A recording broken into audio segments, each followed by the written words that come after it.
Hi,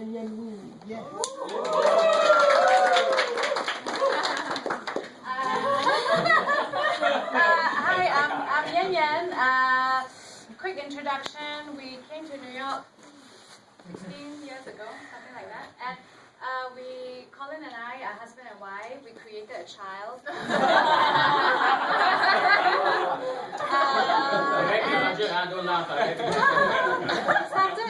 We came to New York to do our graduate studies at Columbia University, and then he quit the law, and then we founded TalkingCop.com together, and then we've made films together, Talking Cop the movie, which is very bad. And then we made Singapore Dreaming, and our most recent thing is we are publishing and writing our own comics called Dim Sum Warriors. So I'm going to tell you a story that I told a couple of weeks ago in Singapore at the Talking Cop in Parliament 3. So every time we go back, we organize Talking Cop in Parliament, which is a lot of fun. So the theme that was given to us in Talking Cop in Parliament 3 was mother tongue.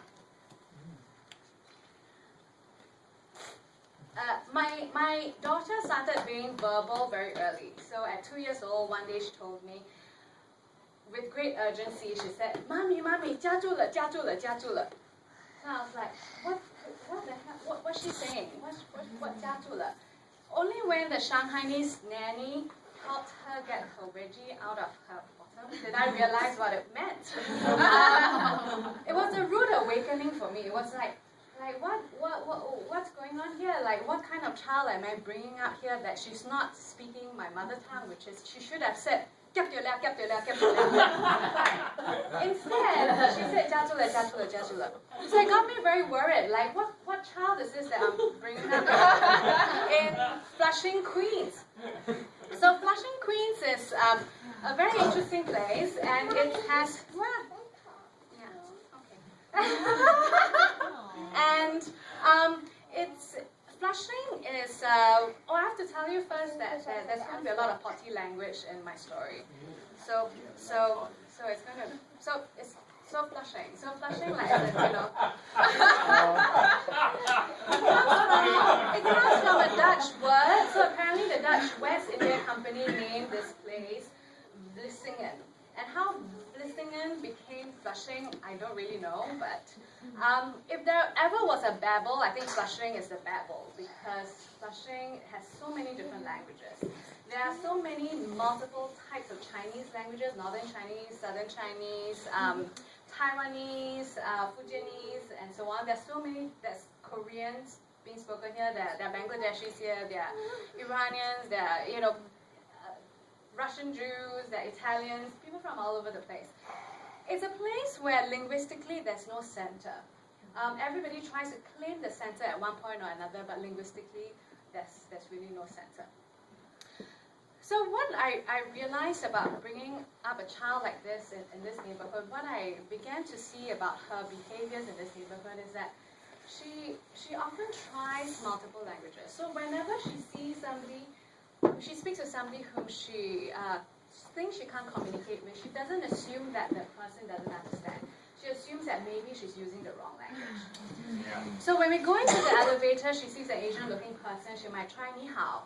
If there's no response, she might say annyeonghaseyo. If there's no response, she might try konnichiwa. If there's no response, she might try hola, ¿cómo está? All these things. If there is a girl in the playground that she wants to play with who doesn't want to play with her, and she's exhausted all her languages, she might touch her hand, her hand, she'll say, "We have the same hairstyle." So she'll try any kind of language. There's a kid that she was playing with with autism, who was holding the doll that she wanted. And she kept saying, "Wilson, give me the doll." Wilson doesn't give her the doll. She says, "Wilson, 给我." And Wilson doesn't give it to her. Excuse me, Wilson is my classmate. And she goes, "Wilson, let it go. And Wilson lets go.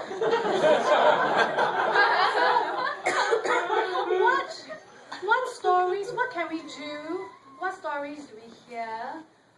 Who can we communicate with when we don't assume ourselves to be the center? She has retained some of the mother tongue.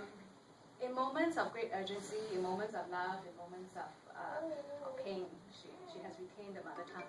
For example, she says things, when she wants to go to the bathroom, she says shishi. When she wants to go to do number 2, she says or she says bangsai. Or when she's really in trouble, she says lao sai. I told you there's going to be a lot of potty language in this story. And a recent one that I came across that I just realized, I took her to her kindergarten. She was registering for kindergarten in the school. And the teacher was doing an English evaluation test on her to see whether she needed English as a second language. So the teacher said, what do you want to be when you grow up? And she said, I want to be a scientist. So the teacher was very impressed. And she said, I want to study chemistry. So the teacher was very impressive. I want to study chemistry because so that I can mix things and then they can go chibaboom.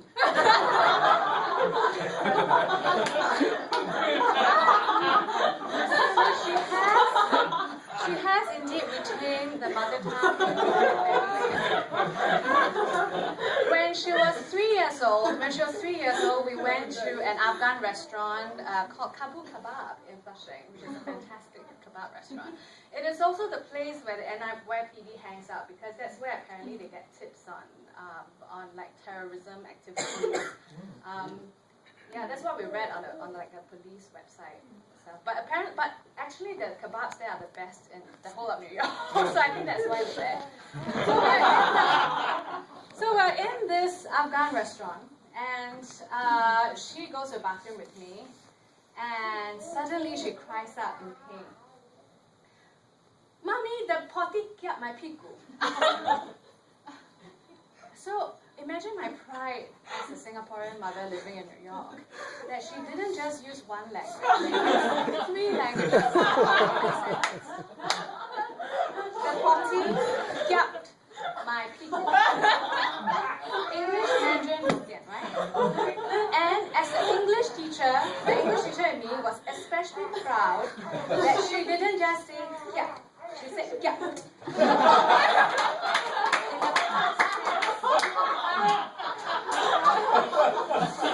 So, I responded in a way that my mom responded to me in situations like this, that my grandmother responded to her in situations like this, which was to say, Mami sayang, Mami sayang.